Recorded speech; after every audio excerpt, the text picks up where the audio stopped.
We have a ton of emerging updates and developments to get through this afternoon that you guys can't afford to be missing out on right now. So I'm keeping this intro very short, but I have to put you guys onto this. And right now, the third kit is one of the hottest kits I have seen in the last 5 years at least. It's incredibly popular. And I've got good news for you guys who are patiently waiting for the official third kit to be launched. Obviously, that's out now, but most importantly, there has been a restock in sizes. Large, XL, and double XL are now about for pre-orders, so get yours in right now because otherwise you'll be waiting for a long time because this kit is absolute fire. If you guys decide you want to buy one, I'd appreciate if you guys use my affiliate links in the card above or description, and if you do so, use Nini10 at checkout to get a full 10% off your final order. Right now, my friends, we discuss the latest developments surrounding Alejandro Garnacho.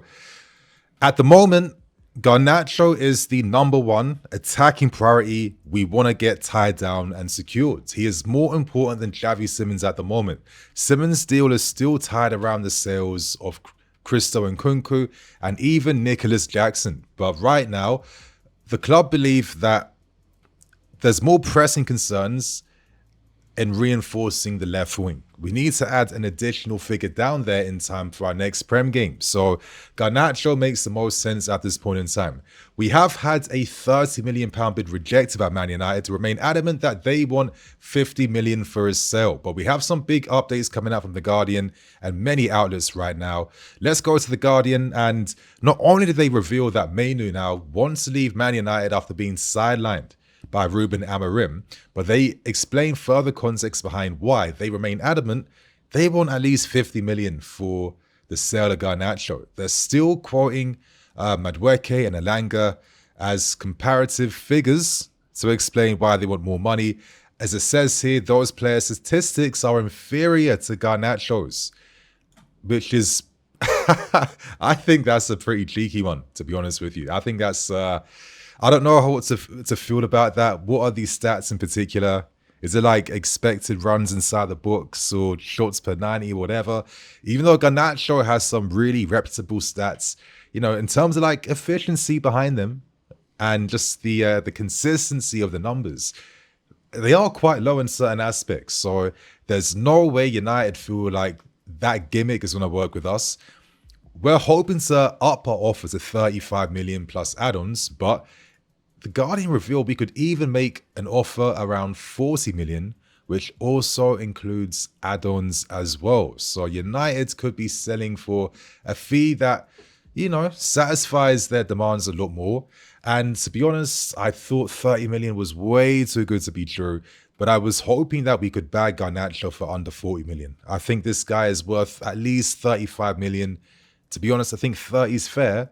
I think 35 million is more than fair. And I think anything over 40, you know, is what it is. I'm not going to say that I'm like angry with this move. Not at all. But at the same time, I'm not necessarily that moved. This video is brought to you by William Hill's Final One Standing, a free-to-play predictor game where you could win some big cash prizes, and the rules to play are literally this. You pick each team once, and if they win, you're going through to the next round. But if they draw, if they lose, then you're out, my friend. But if you've been knocked out or haven't entered yet, then you don't need to worry, because right now, there are new jackpot game launches every Premier League week, and this week there's 50 bags, 50k on the line, and every match week brings new and fresh opportunities to get a new shot at winning a new cash prize. And if you just want to have something private between yourself and your boys, then you can even set up your own private leagues to see who the top dog is in your group. These last 2 weeks, I've been going for tactics. I'm going for the easier teams who I feel are going to get the results, because I just feel like the Premier League right now is so hard to predict that I just have to see what happens over the course of a few weeks. So last week I went for Arsenal. That was the wise decision. This week, there can only be one team I can go for, and I'm betting on us. I'm betting on my team to get the W against Fulham, and now I'm locking my result in. Remember, It's free to play, no admin fees, no fluff. And to play, scan the QR codes on screen or hit one of the links below and make sure you guys get your picks in before the deadline this Saturday, 30th of August at 12:30 p.m. You must be 18 plus from the UK or Ireland to enter. Terms and conditions apply. Always gamble responsibly, and full terms are in the links below. And essentially, it just comes down to something that I've been consistently reiterating time and time again. We need more carrying threat in this team. It's the only thing I've seen that all the top clubs have that can create that separation against your opponents. Teams can press for fun these days. Teams can stay in their defensive structures for over 2 hours. That's how fit these teams are. I need players with carrying threat that can dominate their one-on-one zones. That's how you open the pitch up. That's how you can find the movements and the runners. We have those players. I would love to have a few more of them. And even though Garnacho is solid, I just don't think he's spectacular. Let's say Gittins, for example, clears him in terms of footwork and what he generates with that ability. But I can respect that Garnacho has the potential to be a very well-rounded player, especially with his fearless mentality, his nature, his box movements, the fact that he wants to be taking responsibility at a very young age as well.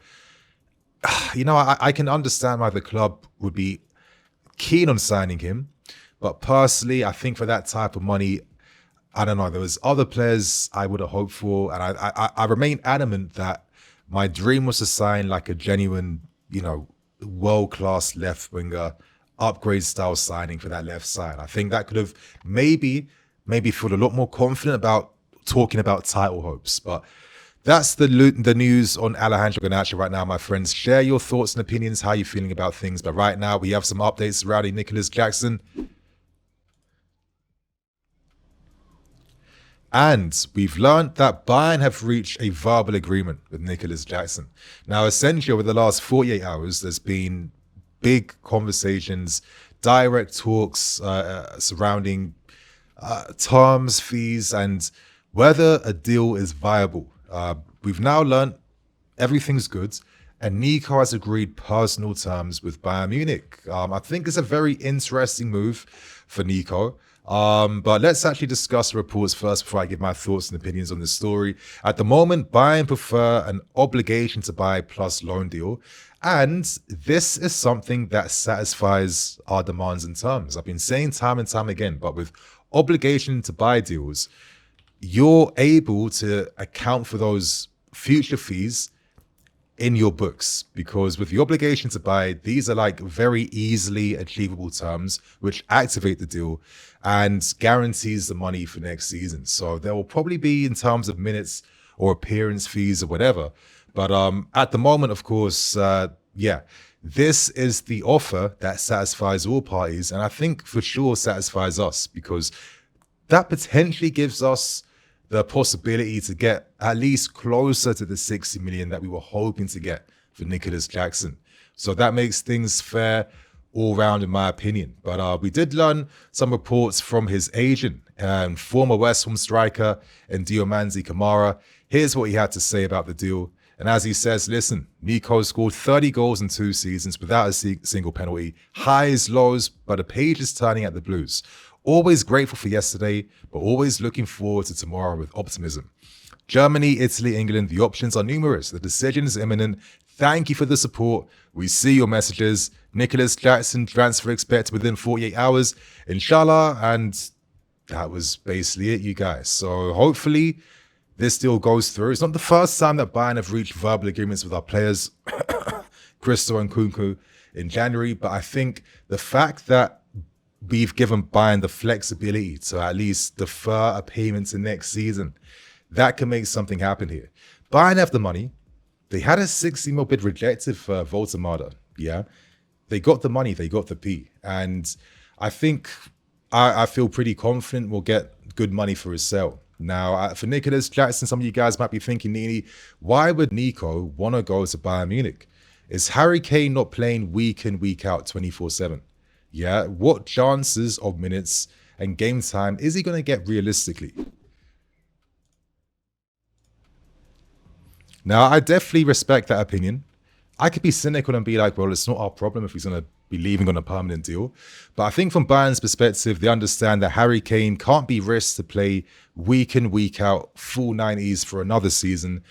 They also have to prepare for the future when Harry Kane isn't there anymore. And I think having Nicolas Jackson being the understudy, the competition figure, a player who can learn from Harry Kane, who can get ready to potentially take over that number one spot from him, but can also offer a bit of flexibility in terms of maybe playing on the left sometimes, playing behind Kane, or just being the option that allows Kane to come off a bit earlier, of course, and keep his freshness and his fitness. So I can understand why they'd be going for him. And I think if you're Nicolas Jackson, this is a deal you don't turn down. It's probably the best club at the moment right now that complements your strengths, and that will match your ambitions to achieve the potential that you have. So that is everything surrounding Nicolas Jackson. Exciting things are emerging, my friends. But right now, let's discuss one of this afternoon's biggest stories, biggest surprises. And we have to talk about what is going on with Fermin Lopez. Right now, you guys, apologies for that. But right now, we have to discuss the story, man. Some big things are going on right now. Let's turn to David Ornstein. As he reveals, we are evaluating the possibility of making a move for Fermin Lopez. Now, this is really surprising in my opinion, because I was hearing of these reports not too long ago, last week, where a report from Sport actually revealed that us and Man United had made a potential offer for Fermin Lopez, and that was to be up to the tune of around 70 million. Let me take you to that Sport article, and essentially it reveals that us and United made inquiries of around 70 million euros for Lopez at the end of July. Now that made the Barca board take note and fix up and be serious. They held serious conversations about potentially accepting this move, but ultimately it was Hansi Flick who said, no, I want him here. I want to keep him. This guy's not going anywhere. But right now, Barca need to sell to register some of their new signings. They're moving a little bit desperate at this point in time.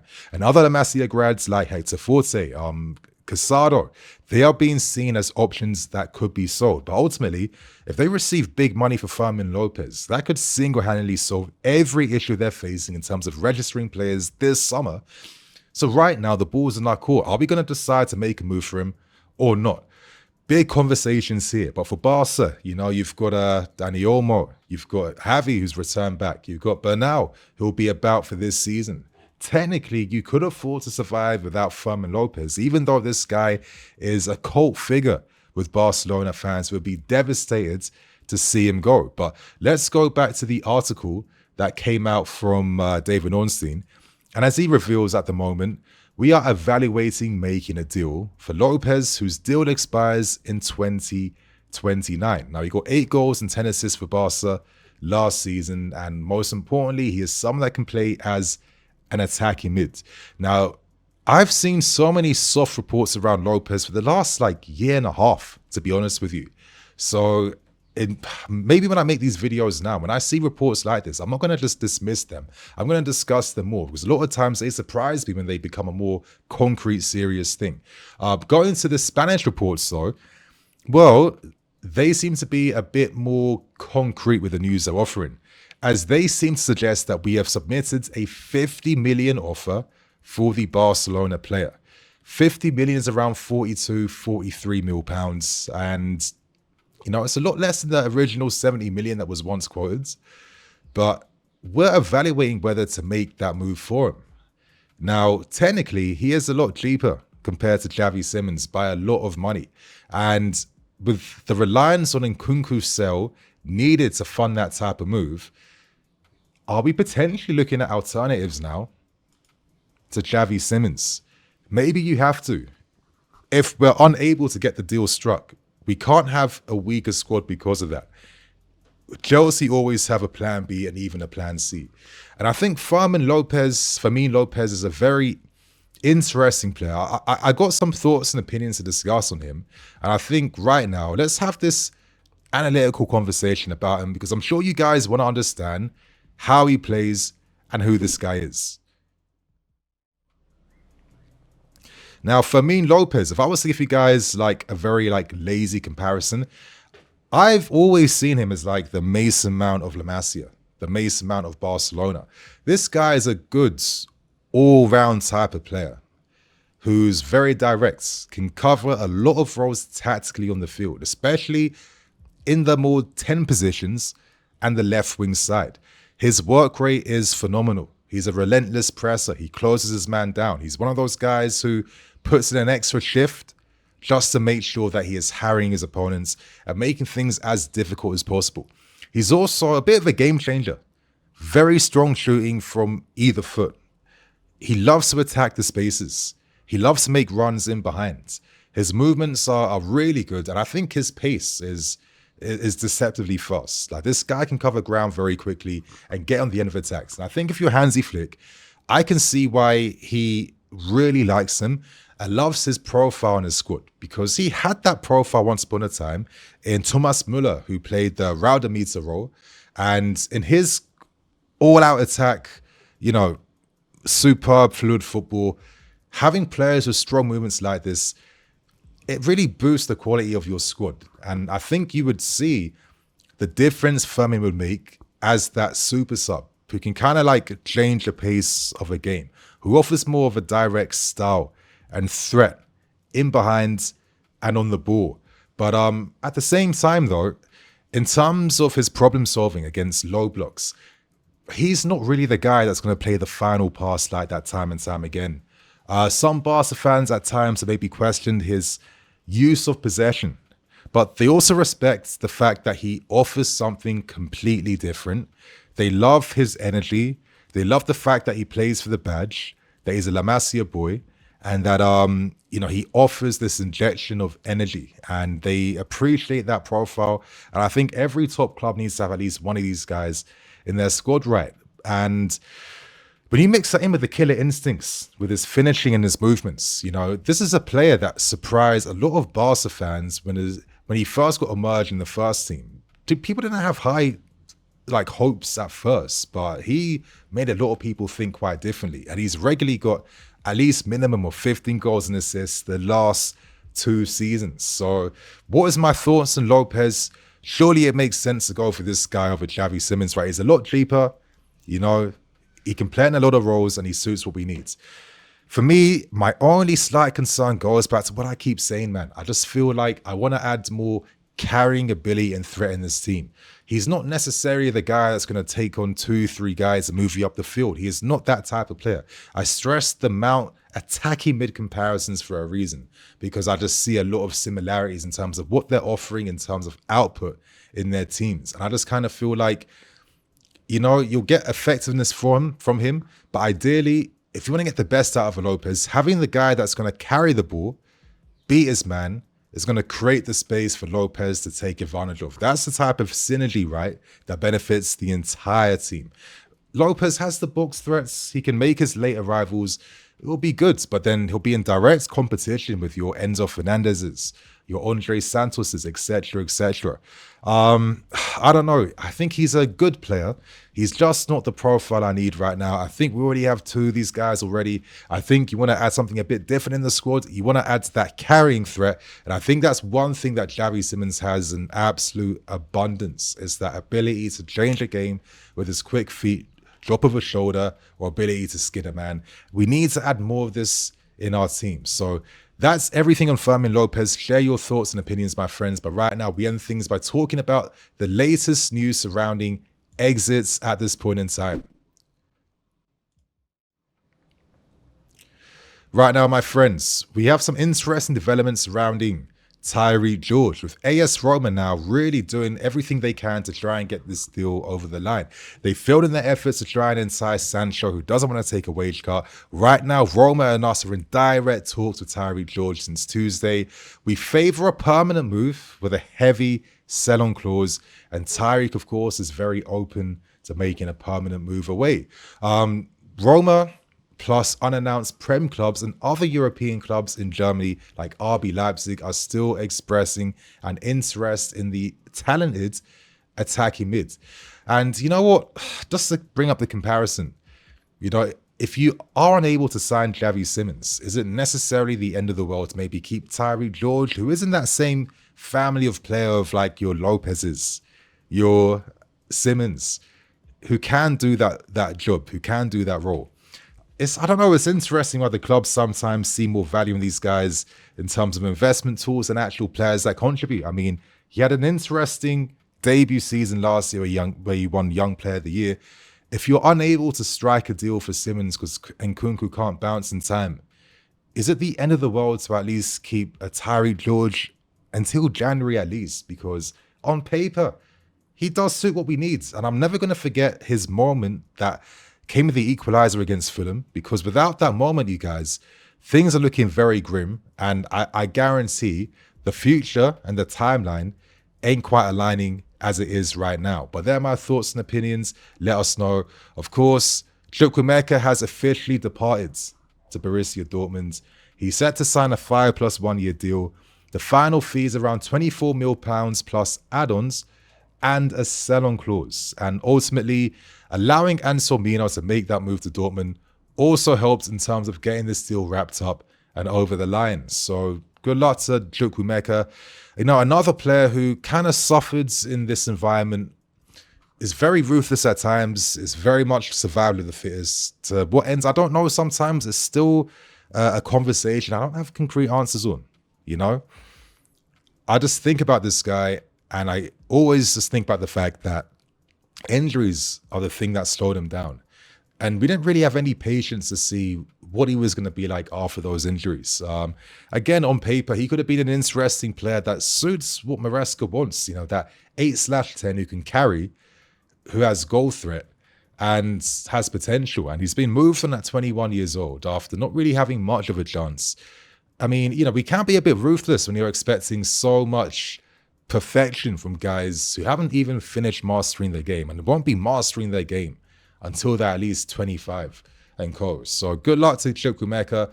I believe that we'll be seeing very interesting things from him, providing he is able to keep his fitness. That's the key thing. And finally, my friends, we have some news surrounding Axel Disasi. A bit of a bidding war going on between Bournemouth and Sunderland. Both teams prefer a loan first with options to buy in the end. We prefer an obligation, and offers of over £50 million could be enough to wrap this deal up. Yet again, another pointless signing, taking a big loss on Disasi, of course, was signed for £37 million. The market's not very big for him right now. Yeah, not really gone to plan. And I remember saying when this news came out, what was his long-term future really saying? Because he's more of a box defender. And if we're going to be a high-line defensive team, how is that ever really going to make sense? So that's all the reports today, my friends. Big stories to get through. Get involved in the conversation. And I will see you guys later with more videos. Love. Cool.